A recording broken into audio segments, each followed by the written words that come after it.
Halo semuanya, kita berjumpa lagi di podcast Klinik Investasi AM episode ke-6. Untuk kali ini kita akan membahas tentang debt personal finance. Apa sih yang bakal kita bahas pada hari ini? Sebelumnya, perkenalkan saya Tias, portofolio analis Industrial Asset Management. Untuk kali ini, kita akan membahas apa itu utang dan mengapa kita berutang, bijak dalam berutang, cara menanggulangi utang berlebih, dan selanjutnya menabung dan berinvestasi. Oke, apa itu utang? Mungkin sebagian besar dari kita sudah tahu apa itu utang. Utang adalah uang yang dipinjam dari pihak lain yang wajib dibayar kembali pada waktu tertentu. Biasanya dikenakan tingkat suku bunga tertentu. Nah, pada kali ini sih kita akan membahas utang untuk level pribadi ya, tidak membahas utang dalam level pengusaha atau perusahaan. Jenis utang pribadi sendiri atau personal debt itu ada kredit dengan agunan. Contohnya KPR, KPA. KPA itu kredit pemilikan apartemen, KKB atau kredit kendaraan bermotor. Selanjutnya ada kredit tanpa agunan, itu KTA, kredit tanpa agunan atau kartu kredit. Untuk revolving debt. Nah, revolving debt ini artinya sebenarnya pinjaman yang dia dikasih limit tertentu. Misalnya kita dikasih limit sama kreditur, perbankan, atau dan sejenisnya. Misalnya kita dikasih limit 3 juta, terus kita pakai 1 juta, kan sebenarnya kita jumlah utang yang bisa kita pakai kan 2 juta, tapi nanti kalau kita lunasi 1 juta, berarti nanti ya, utang yang bisa kita pakai lagi kembali ke 3 juta. Jadi begitu kita lunasi, limit pinjaman kita kembali. Itu contohnya kartu kredit, line of credit ini beberapa bank memberikan si money line gitu, mirip-mirip kartu kredit tapi ini nggak pakai kartu, atau payday loan. Payday loan ini salah satu contoh yang paling populer adalah pinjaman online. Yang akan kita bahas selanjutnya pada kesempatan kali ini. Kenapa sih kita berutang? Jadi alasan pertama kita berhutang adalah salah satunya pasti pengeluaran kita lebih besar dari penghasilan. Nah, permasalahannya itu sebenarnya yang terjadi seringkali overspending ini terjadi bukan karena jumlah penghasilan kita, tetapi lebih kepada habit, perilaku belanja kita yang buruk gitu. Bukan sebenarnya penghasilan yang nggak cukup, tapi karena memang perilaku belanja kita yang sebenarnya kurang baik gitu. Jadi seakan-akan selalu merasa nggak cukup gitu. Akhirnya pengeluaran kita selalu lebih besar dari penghasilan, jadi akhirnya kita harus berutang. Sedangkan alasan kedua, compulsory consumption, itu maksudnya kita membeli barang atau melakukan konsumsi yang sebenarnya tidak diperlukan. Tapi kita dibuat atau dikondisikan seolah-olah memerlukannya.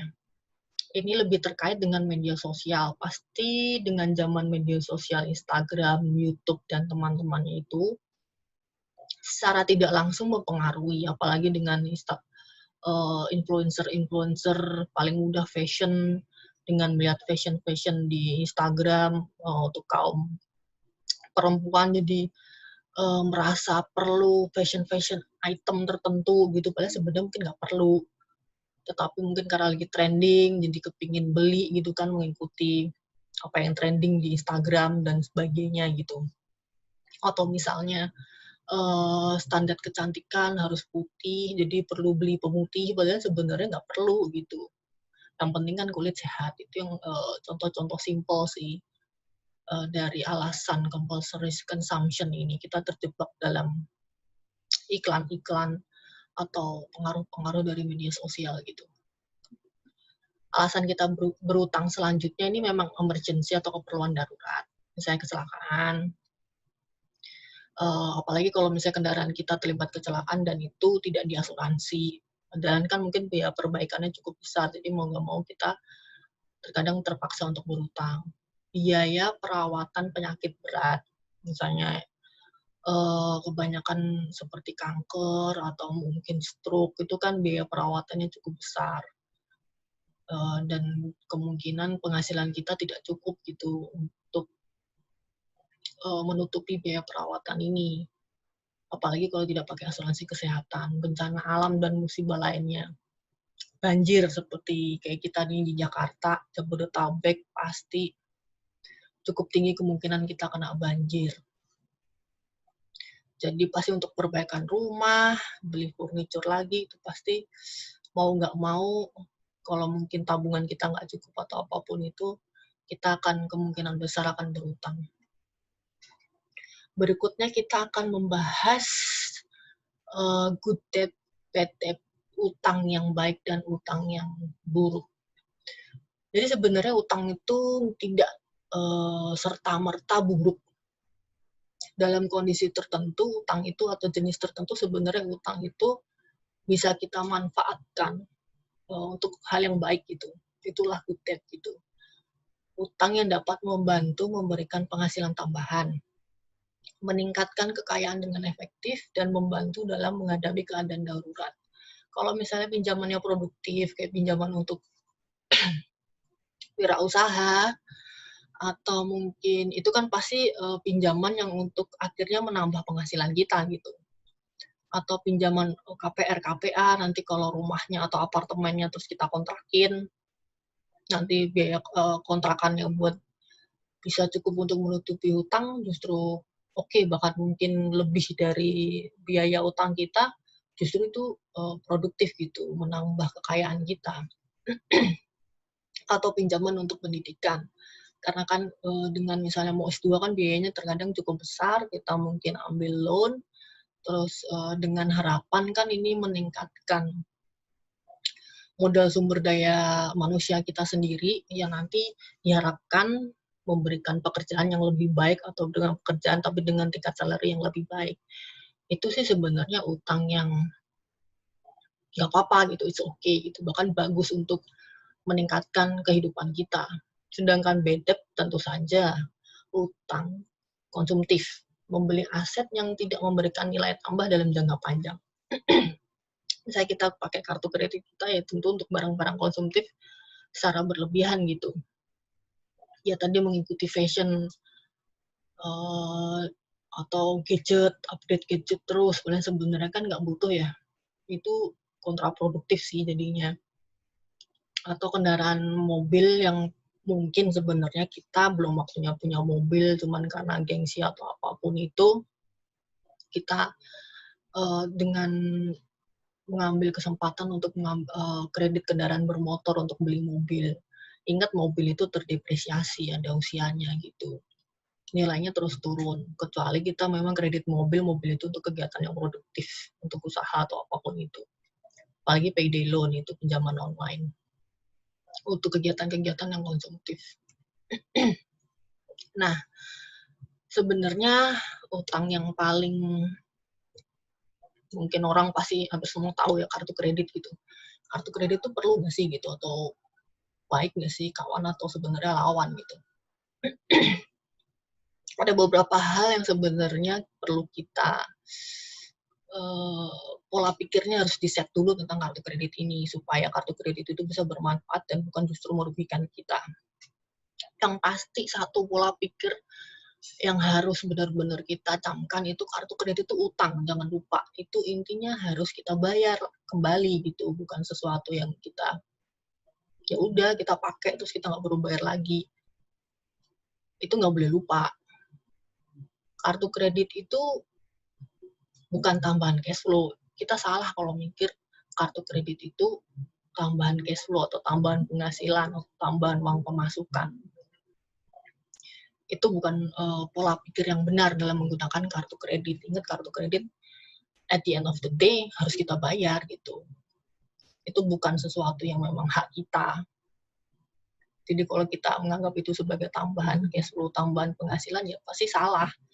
Nanti pada akhirnya kita akan dirugikan dengan penggunaan kartu kredit yang kurang bijak. Jadi utangnya tiba-tiba membengkak gitu. Berikutnya ya dengan bergunakan kartu kredit dengan bijaksana, perlu kita ingat itu utang kartu kredit kita ya jangan melebihi kemampuan membayar kita nanti. Paling ideal kita lunasi sebelum dikenakan bunga, karena kan nanti kalau kartu kredit bisa dicari lebih lanjut informasinya, kan ada tanggal-tanggal tertentu sebelum tanggal billing, sebelum tanggal jatuh tempo, pokoknya itu harus kita lunasi. Nah, gimana cara kita menghitung kemampuan membayar kita berapa sebenarnya? Itu bisa rekan-rekan atau teman-teman saksikan di episode klinik investasi kami yang episode pertama tentang financial check up. Di situ dibahas lebih lanjut sebenarnya gimana mengakses, menilai kemampuan kita membayar itu berapa, sehingga kita boleh hitung-hitungan berapa sih maksimum saya harus berutang gitu. Nanti di situ ada namanya debt service coverage ratio dan di situ akan dijelaskan secara lebih mendetail gitu untuk menilai sebenarnya kemampuan membayar yang menjadi acuan kita maksimum kita berutang berapa di situ.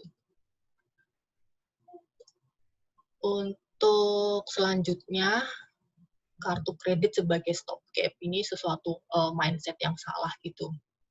Itu menggunakan kartu kredit untuk berbelanja kebutuhan pokok. Ini masalahnya berbelanja kebutuhan pokok dengan kartu kredit itu cuman karena kita merasa tidak memiliki cukup uang yang tersisa dari pendapatan untuk membeli apa yang kita butuhkan atau inginkan. Ini lebih ke merasa nggak cukup sih gitu. Akhirnya malah kita pakai utang untuk sesuatu yang pokok dulu gitu, bukan dari penghasilan kita cadangkan untuk memenuhi kebutuhan pokok, malah kita langsung gampangnya langsung udah pakai kartu kredit aja gitu. Dan apalagi kalau habis itu kita tidak melunasinya sebelum dikenakan bunga, atau mungkin lunasi sebagian untuk kebutuhan yang sebenarnya esensial yang seharusnya dari awal kita cadangkan dari penghasilan kita gitu. Padahal mungkin kalau kita hitung-hitung sebenarnya cukup. Jadi ini suatu pola pikir yang salah dalam menggunakan kartu kredit. Untuk selanjutnya, ada hal positif dari kartu kredit yang bisa menjadi bermanfaat buat kita gitu. Misalnya point reward, cicilan 0%, promosi diskon. Karena kan rata-rata pasti kartu kredit menawarkan point reward yang nanti setelah mencapai level tertentu bisa ditukarkan dengan barang atau mungkin tiket atau berbagai macam benefit lainnya. Atau cicilan 0%, ini sangat membantu ya, apalagi untuk kebutuhan emergency. Promosi diskon juga banyak seperti kita ketahui dari kartu kredit. Ini cukup membantu sih. Karena saya sharing aja dari pengalaman, saya kemarin kena kebanjiran, saya paling sering memanfaatkan cicilan 0% untuk ya beli furniture lagi, memperbaiki rumah, untuk mengisi ulang rumah saya yang kebanjiran gitu. Ini cukup bermanfaat sih kartu kredit gitu. Jadi saya tidak mengganggu budget saya, tidak mengganggu harus menggunakan tabungan secara langsung gitu. Tapi dengan cicilan 0%, saya bisa manage, jadi dari penghasilan nggak mengganggu porsi tabungan saya gitu, karena bisa dicicil dengan 0%. Itu sangat membantu sih sebenarnya. Atau yang berikutnya masalah annual fee. Kita membayar annual fee kartu kredit, tapi kartu kredit itu benefit-benefit yang tadi diceritakan tidak dimanfaatkan. Sayang banget gitu kan. Jadi dengan cara yang benar, intinya kartu kredit itu bisa sangat membantu gitu untuk meningkatkan kehidupan kita gitu. Asal kita menggunakannya dengan bijak. Pembahasan kita selanjutnya tentang payday loan, atau salah satu jenisnya sih pinjaman online sih paling gampangnya gitu. Yang beberapa tahun terakhir ini lagi trending lah, lagi banyak dibahas gitu. Payday loan ini atau pinjol ini kayaknya menarik sih gitu, karena jangka pendek kan, pinjamannya short term bisa kurang dari 1 tahun, bahkan bisa dihitung harian. Nilainya relatif kecil, tanpa jaminan, dan yang paling penting akses persyaratannya mudah, waktu pencairannya juga cukup cepat daripada misalnya perbankan gitu ya. Ini menjadi sangat sesuatu yang menggoda gitu. Tapi apakah sebenarnya pinjaman online ini sesuatu yang baik atau sesuatu yang buruk, itu harus ada hal-hal yang kita waspadai.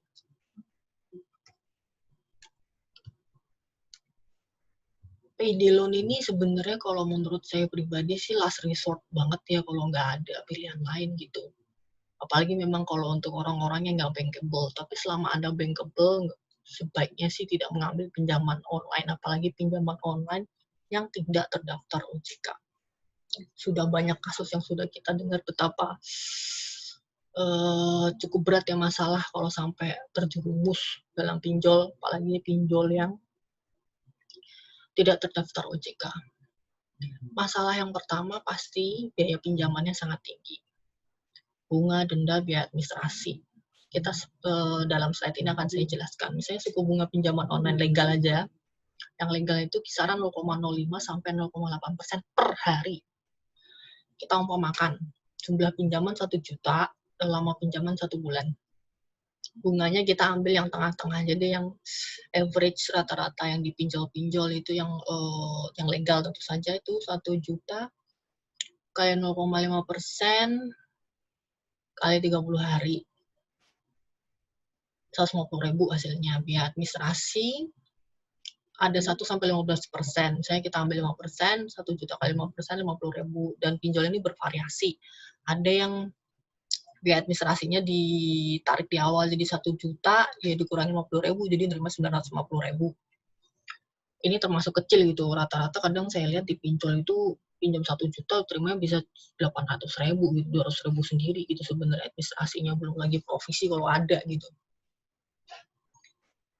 Bunganya juga memang bervariasi, kalau kita pinjemnya kecil atau pinjemnya besar tuh biasanya bunganya beda-beda, sama juga jangka waktu. Biasanya pinjamannya semakin kecil justru bunganya semakin besar karena nggak berasa kali ya. Itu kita hitung-hitung anggaplah 200.000 berarti dari pinjam 1 juta biayanya semuanya. Kita bandingin sama biaya tarik tunai kartu kredit. Jadi kartu kredit itu nggak mesti cuma buat belanja langsung barang, juga bisa buat tarik tunai di ATM misalnya. Biaya tarik tunai kartu kredit itu 4-6%. Terus bunganya itu kalau kartu kredit sekarang sudah diatur BI, aturan terbaru adalah maksimum 2% per bulan, which is 24% per bulan. Dibandingkan dengan pinjol tadi kita 0,05-0,8% per hari, anggap tadi 0,5-30 hari, itu sekitar berarti 1 bulannya pasti di atas 2%. 15% itu sebulan, bandingkan tadi tarik tunai kartu kredit cuma 2% per bulan. Dari situ aja udah kelihatan jauh banget biayanya gitu kan. Kita anggap tadi biaya tarik tunai pertama di depan itu 1 juta kali 5%, 50.000. Terus sebulan bunganya kasarannya kita ambil tadi 2%, 21.000. Jadi total biaya cuma 71.000. Kayaknya kecil gitu, cuman kalau pinjaman kita gede makin berasa pasti 71.000 dibandingkan 200.000.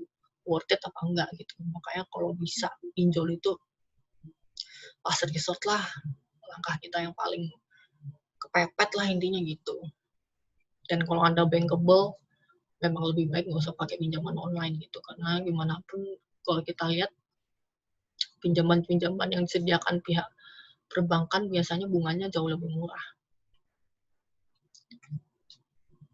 Nah, dari pinjol-pinjol itu memang masalah-masalah yang pasti atau concern yang dihadapi pasti biaya pinjamannya sangat tinggi, sudah tadi dikasih ilustrasi. Terus ada yang kedua, karena limit pinjamannya kecil, rata-rata kan di bawah 10 juta, paling pol juga mungkin 20-30 juta. Itu membuat ada dorongan untuk kecenderungan untuk meminjam lebih dari satu pinjaman online, terus nggak berasa, pinjam satu, nambah pinjaman online yang satu, terus nambah lagi. Bahkan ada kasus kalau kita lihat beberapa artikel gitu ya, ada orang yang sampai minjem di 100-an pinjol gitu. Itu kan fatal gitu.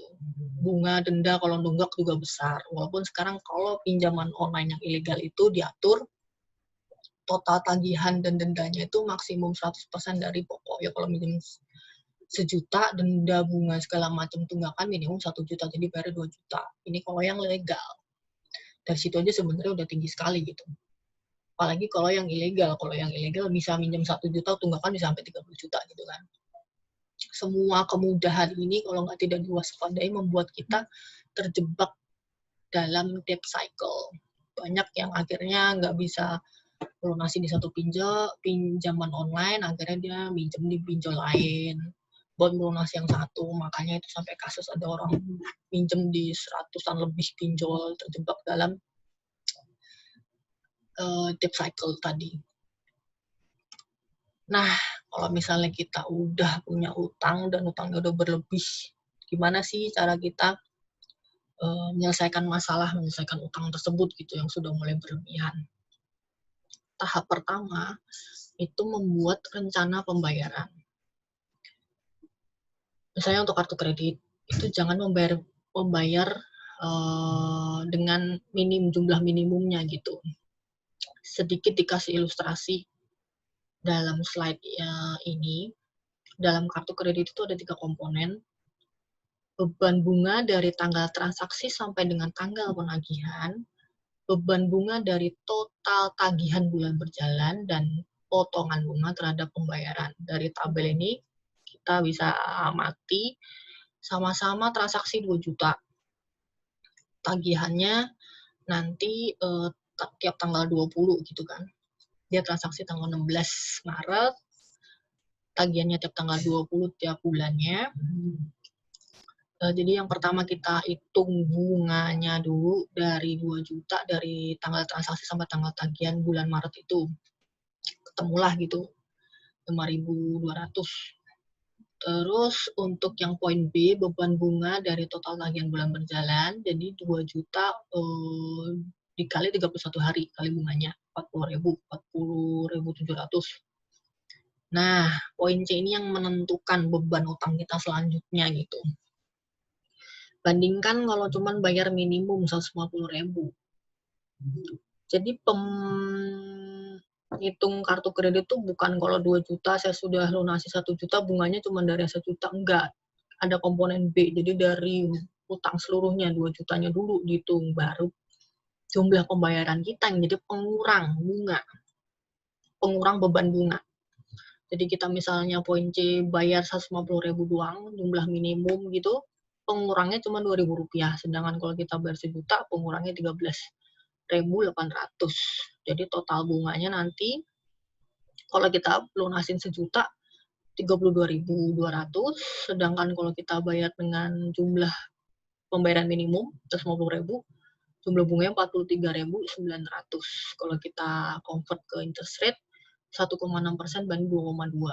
Dari situ kelihatan gitu. Semakin besar kita membayarnya, semakin cepat bayarnya, pasti besar potongan bunganya juga gede. Artinya kita pasti biaya utangnya lebih ringan gitu intinya. Apalagi syukur-syukur kita bisa bayar sebelum dikenakan bunga. Itu lebih nguntungin lagi. Cara berikutnya itu dalam menentukan planning pembayaran tuh ada 2 cara garis besar. Namanya avalanche method sama snowball method. Nah, kalau misalnya itu kan tadi kalau utang kita cuma kartu kredit 1, anggaplah. Kalau misalnya kita utangnya macam-macam, kartu kredit, pinjol, dan utang-utang yang lainnya dah, atau mungkin kartu kredit lebih dari 1, pinjaman online lebih dari 1, gimana caranya gitu. Ada 2 metode yang bisa digunakan. Untuk avalanche method, jadi kita bayar minimum pembayaran untuk setiap utang. Ini dalam hal kita nggak mungkin melunasi secara sekaligus, penghasilan kita nggak cukup. Caranya mau nggak mau memang harus untuk semua utang itu kita bayar minimum tagihannya. Terus dari sisa atau penghasilan yang bisa kita sisihkan lagi, bayar ekstra untuk utang dengan bunga tertinggi terlebih dahulu. Misalnya kita punya 5 utang, ya kita semua bayar minimum. Terus untuk yang bunga tertinggi, kita tambahin tuh jumlah pembayarannya gitu. Nanti kalau lama-lama yang utang pertama bunga tertingginya ini lunas, ekstra uang yang tadi kita bayar di utang pertama yang bunga tertinggi, kita pakai, kita alokasiin untuk bayar utang dengan bunga tertinggi kedua, dan begitu selanjutnya. Untuk cara berikutnya, snowball method, itu sama bayar minimum pembayaran untuk setiap utangnya dulu, semua dibayar dengan jumlah minimum, terus bayar ekstra untuk utang dengan outstanding terkecil. Misalnya tadi sama ada 5, terus jumlah utangnya kita bayar yang jumlah utangnya paling kecil dulu gitu. Misalnya ada yang tadinya 10 juta, 3 juta, 2 juta, 1 juta, 500.000. Ya kita bayar ekstranya itu yang 500.000 dulu, regardless bunganya gitu.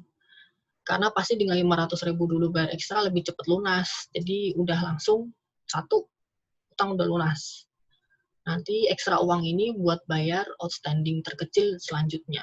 Terus berlanjut terus sampai semua utang terlunasi. Nah, dari 2 metode ini,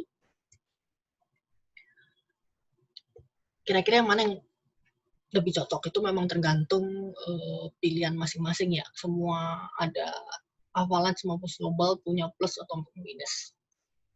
Menurut penelitian Harvard Business Review terhadap 6.000 pelanggan Hello Wallet, ditemukan bahwa yang jelas fokus untuk melunasi utang satu persatu lebih berhasil daripada pembayaran dengan nilai sama rata untuk setiap utang. Kita bayar semua tadi flat, semua nominalnya sama. Itu ternyata kurang berhasil. Lebih baik kita fokus melunasi utang satu persatu. Tadi baik dengan Avalanche maupun Snowball gitu, kita walaupun semuanya minimum, tapi ada satu yang kita konsentrasiin pembayarannya ekstra. Memang secara logika tadi kalau Snowball itu karena outstanding-nya yang kecil dulu, yang kita lunasin, memang memiliki tingkat kesuksesan lebih tinggi dari Avalanche. Karena memang secara psikologis kan kalau tadi kita lunasin dulu yang 500.000 kan udah berasa, udah selesai nih satu gitu kan. Itu memberikan motivasi, semangat yang lebih untuk menyelesaikan utang-utang yang lebih besar. Efek psikologis ini memberikan efek positif, jadi meningkatkan ke tingkat keberhasilan dalam menyelesaikan permasalahan utang. Tapi ada cost-nya, karena dia cuma dari outstanding yang terkecil, pasti kalau dihitung-hitung pasti biayanya lebih besar.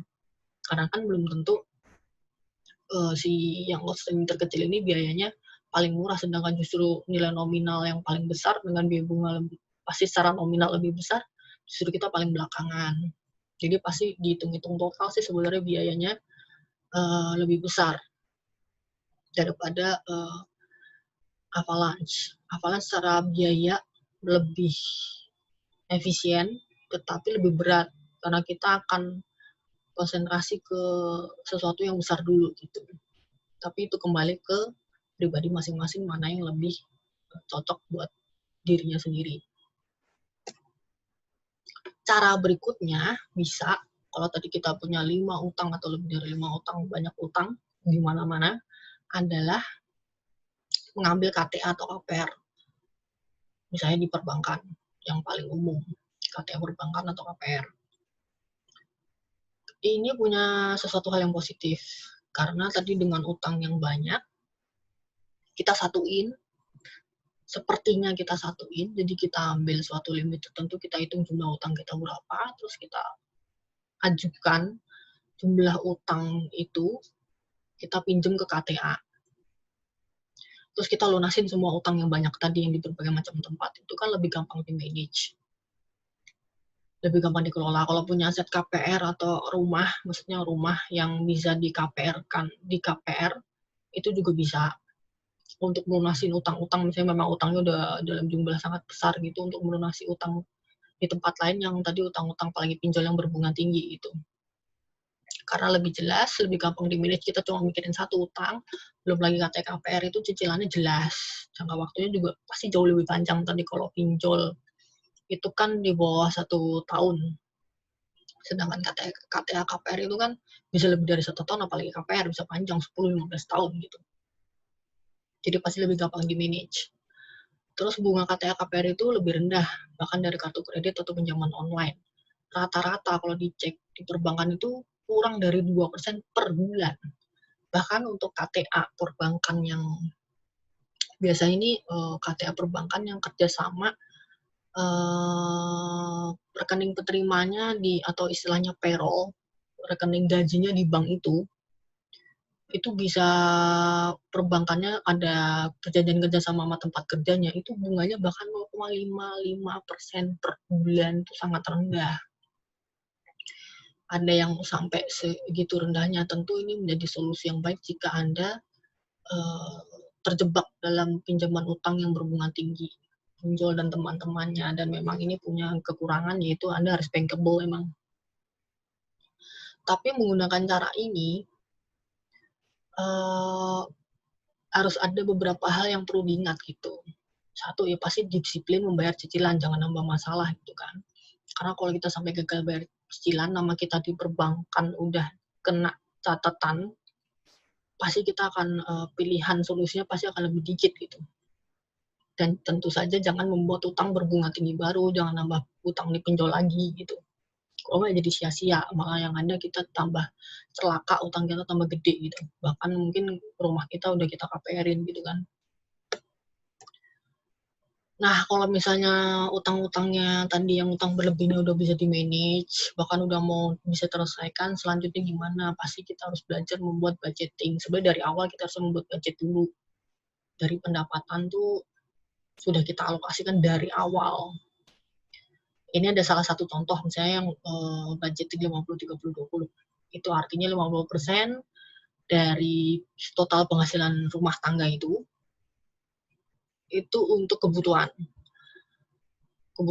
tagihan rumah lah, transportasi, asuransi, kebutuhan pokok kita, kesehatan, tagihan-tagihan listrik dan teman-temannya. Terus untuk 20%-nya untuk cicilan utang, membayar pelunasan utang, dan untuk investasi atau saving, nabung. 30%-nya untuk keinginan, bukan kebutuhan. Misalnya kita makan di restoran, nonton, atau berbagai macam entertainment yang kita mau lah gitu.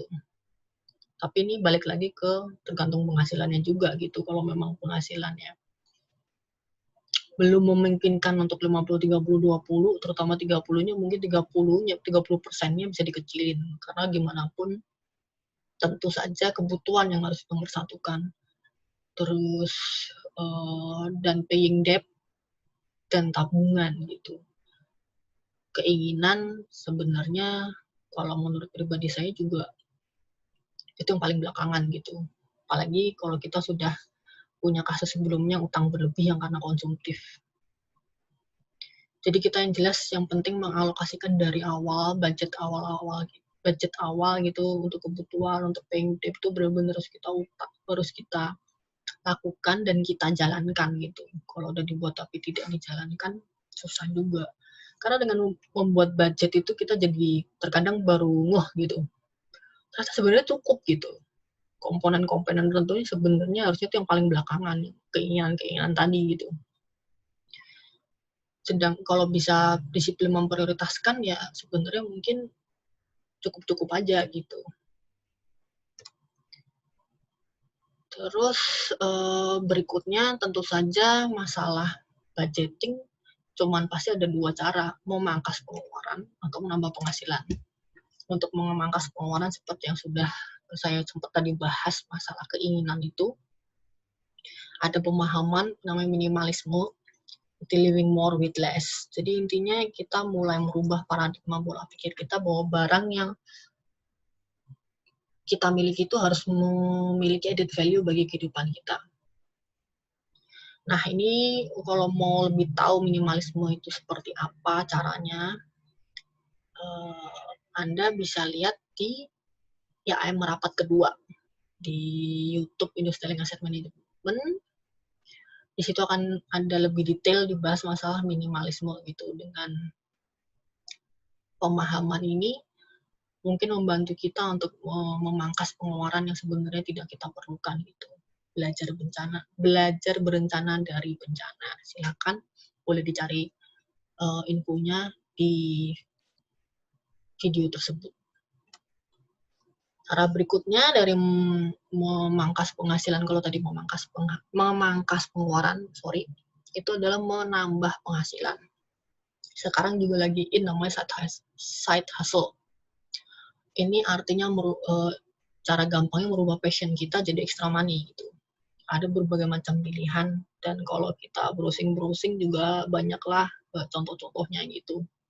Yang lagi in banget beberapa tahun ini, seperti kita ketahui pasti fashion, beauty blogger atau vlogger.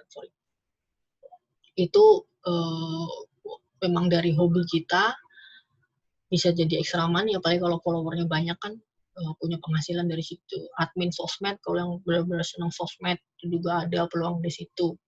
Intinya dia mengadministrasikan, mengelola akun-akun sosmed, baik dari tokoh atau dari orang-orang yang sibuk yang nggak punya waktu, itu bisa biasanya meng-hire si admin sosmed, atau dari komunitas-komunitas biasanya perlu admin sosmed. Apalagi kalau sekarang trending nih, kemarin WFH nih, mungkin mau WFH lagi dari rumah, tentu saja pengajar kursus online dengan skill apa sih yang kita punya yang bisa jadi bahan kursus itu juga bisa. Atau yang jago web presentation designer juga bisa nyediain jasa untuk web presentation designer. Terus juga kalau mungkin yang suka interior design, jadi home decor enthusiast, jadi influencer untuk yang di interior design. Banyak deh kalau zaman sekarang gitu yang bahkan nggak perlu keluar rumah gitu. Mungkin paling juga yang sering orang ambil tuh ya jualan online gitu, e-commerce juga bisa. Itu beberapa cara untuk menambah penghasilan. Nah, selanjutnya setelah kita berhasil keluar dari masalah utang berlebih, kita sudah berhasil menata keuangan kita dengan baik, fokus selanjutnya adalah kita harus menabung dan berinvestasi. Nggak sekedar menabung, tapi harus mulai investasi. Ini beberapa ilustrasi yang saya akan jelaskan. Ilustrasinya kita usia 25 tahun, mau pensiun, umumnya 55 tahun, gaji waktu umur 25, sekarang kita gaji 6 juta. Kenaikan gajinya misalnya 5% dalam kondisi normal, belum mikirin kondisi COVID ya, inflasi tahunannya mungkin 3%, bunga dari nabungnya 4%. Berapa sih enaknya saving ratio-nya kalau misalnya porsi dari penghasilan yang harus kita saving atau kita invest itu? Sebagai gambaran ya, kalau cuman saving ratio 10%, cuman penghasilan misalnya 6 juta, kita saving berarti cuman 600.000, setahunnya cuman nabung 7,2 juta. Itu tadi kita hitung-hitung dengan kenaikan gaji, terus inflasi bunganya cuma 4%, kita pensiun 55, berapa sih yang kita dapat? Pensiun umur 55, itu 838 juta. 839 jutaan lah. Nah, terus uang itu, terus kita pensiun nih. Anggaplah kita nggak punya penghasilan gitu. Semua 800 jutaan ini untuk biaya hidup kita selama pensiun. Kapan habisnya gitu? Dengan pengeluaran misalnya tadi kira-kira 134 juta itu 11 jutaan sampai 13 jutaan lah setahun. Umur 61, uang pensiun kita udah habis. Kalau kita dari awal cuma saving ratio 10%. Kasus kedua, saving ratio 40%, sama 20 gaji 6 juta. Berapa sih waktu dia pensiun duitnya? 3,3 miliar. Ini kalau kita habisin dia pensiun gitu-gitu aja, habisin 10, 11, sampai 20 juta nantinya, itu sampai umur 84. Masih cukup gitu. Ini ilustrasi mudahnya menunjukkan bahwa menentukan habit saving ratio, disiplin, nabung, investasi dari awal muda, umur 25, itu sangat menentukan di masa pensiun kita gitu. Mau pensiun kayak mana gitu. Kalau yang makin tinggi saving ratio, ya waktu pensiun kita semakin enak gitu. Sedang kasus kedua, ini kita bandingin, bunga 4% kan kira-kira buat deposito doang ya. Gimana kalau yang kira-kira deposito doang, sama kalau yang invest. Invest tuh nanti Anda bisa tonton di konten-konten kami di YouTube mengenalkan bentuk-bentuk investasi lah gitu. Yang kasus pertama bunganya kita dapat 4%, kira-kira ini deposito doang. 7% itu mungkin dia kombinasi, ada di obligasi, ada di saham. Seperti itu sehingga total-totalnya dia setahun dapat 7%. Terus di kasus ini memang dia punya, tadi kita bahas side hustle, mungkin punya penghasilan tambahan. Kecil sih, anggaplah 500.000 per bulan, 6 juta kan setahun gitu. Terus usianya sama, mulai 25. Nah, kalau bentuknya seperti ini, Anda punya side hustle, punya penghasilan tambahan, ini bisa membuat kita kalau mau pensiun dini, saya nggak mau pensiun 55, umur 40 udah mau pensiun. Kira-kira gimana gitu? Dengan penghasilan sama, 6 juta, tapi memang ini tinggi, saving ratio-nya harus 50%. Plus punya penghasilan tambahan gitu. Anda bisa early retire, pensiun dini gitu. Umur 40-an udah bisa pensiun. Di umur tadi yang 4% tadi, Anda pensiun di umur 45, dapat pensiun kira-kira ending balance kita 2 miliar. Kalau yang 7% Anda bisa pensiun di umur 43 sama kira-kira 2 miliar juga. Kita budgetinnya pensiunnya kita 2 miliar. Nah, dalam kasus yang ini setelah pensiun, dia usahanya makin oke gitu. Side hustle-nya makin oke, sehingga penghasilan per tahunnya 60 juta. Which is tuh 6 juta per bulan lah gitu dari bisnisnya gitu. Nah, kalau kayak gini, gimana gitu? Anda bisa dengan pola yang seperti ini, Anda uang 2 miliar itu cukup sampai umur Anda 74. Itu lumayan. Itu dengan, tapi catatannya Anda bisa early retire gitu dari umur 40-an, nggak perlu nunggu sampai umur 50-an. Kita perlu ingat itu rata-rata umur orang Indonesia itu di sekitar 70-an gitu. Nah, ini memberikan ilustrasi betapa pentingnya kita memang setelah bisa menata keuangan keluar dari masalah utang berlebih, itu memang harus fokus menabung dan berinvestasi gitu. Memberikan gambaran kita bisa early retirement atau retire pensiun dengan kondisi yang cukup baik gitu, sangat menentukan. Nah, sekarang kita masuk ke akhir, summary-nya apa sih? Berutang itu belum tentu sesuatu yang buruk, baik jika untuk hal produktif, batasi untuk hal konsumtif. Kartu kredit itu nggak mesti buruk juga gitu, nggak mesti harus dihindari benar-benar. Asal bijak dalam memanfaatkan benefit-benefit tadi, poin reward, cicilan 0%, harus disiplin. Yang jelas kalau payday loan tadi pinjol sebaiknya dihindari. Nah, kalau sudah terjebak dari utang berlebih, tadi kita sudah bahas, harus buat planning dulu rencana pembayarannya. Tadi ada snowball, method, avalanche method, ada bisa ngambil KTE, KPR, segala macam. Terus buat budgeting, mulai membiasakan diri membuat budget dan menjalankannya. Kita bisa mengeluarkan pengeluaran terutama untuk keinginan, bukan kebutuhan. Dan yang terakhir, kita bisa menambah penghasilan side hustle tadi, mengubah hobi, passion kita menjadi extra money. Terus kalau sudah itu, kita memang harus fokus mulai menabung dan berinvestasi sedini mungkin, sehingga tadi bisa bahkan kita umur 40-an udah pensiun gitu, kebebasan finansial. Nah, oke, pembahasan kita sudah selesai. Semoga pembahasan kali ini bisa membantu Anda dalam lebih bijak dalam berutang dan mencari jalan keluar jika memang sudah terjebak dalam permasalahan utang yang berlebih. Berikutnya akan ada episode-episode selanjutnya yang bisa Anda saksikan. Terima kasih sudah mendengarkan podcast kita pada kesempatan kali ini. Selamat berjumpa kembali di kesempatan berikutnya. Terima kasih.